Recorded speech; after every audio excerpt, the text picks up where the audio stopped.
What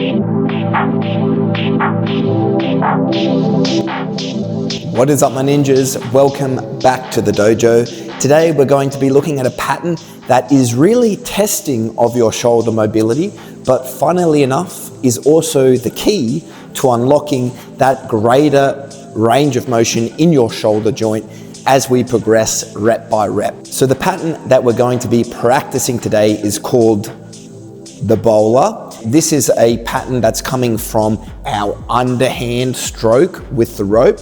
It's one that'll really develop some good core and rotational strength. Starting off in a normal figure of 8 underhand pattern with our hands together.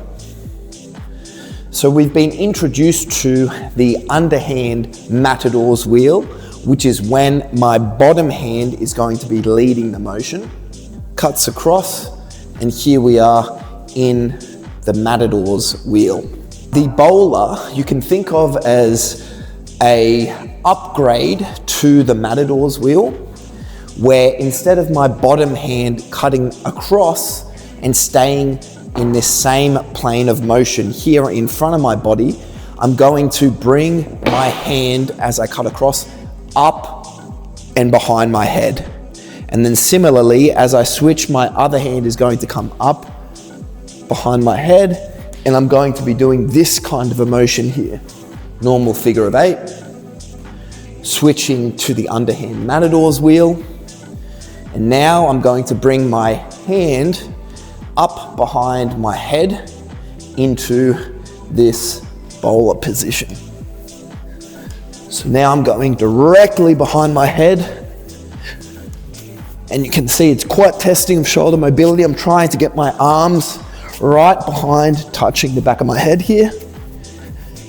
And there's a weight shift from my left to the right, as there is with all other rope flow patterns. And now I'm going to really fire my obliques up. As you can see, it's a little hard to talk as I twist and rotate with my core. So again, to set this up, we want to start in the underhand matador's wheel, getting a nice smooth pattern here. Now, as I cut across, my hand is going to go behind my head here. And then my other hand is going to replace that, and I catch this pattern here. So it's nice, broad, arching like pattern. A lot of space here. I'm really throwing my arm out and extending in this kind of a motion like this.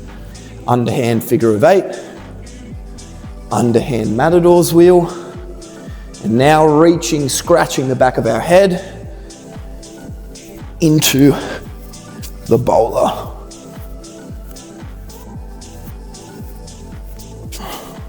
Now, it might be the case, as it was for me, that you don't yet have the requisite shoulder mobility to really scratch your back of the head here and get the rope arching in the fashion that I've just illustrated. Initially, your bowler might look something a bit like this.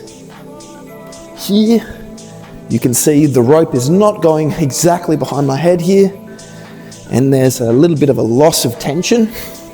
But over time, we want to be able to twist with our core and our obliques and bring our arm behind our head here. The reason why we want to develop that extra shoulder mobility and ability to come back here nice and comfortably is because there's a lot of throwing patterns in rope flow where I'm bringing my hand back behind my head here. It's necessary for that. And if we want to move up the ladder of difficulty in rope flow, more of the complicated patterns require greater and greater shoulder mobility and dexterity, your ability to twist your core, for example. So the back mills, for example, is one of the most difficult rope flow patterns I've learned, and others have described it as such, where both of my arms need to be effectively behind my body in order for the pattern to flow. Whew. So there it is, my ninjas, the bowler pattern in rope flow. Very, very fun one, challenging for your shoulders, challenging for your core, Please try it out, tell me how you go, and I'll see you back in the dojo next time.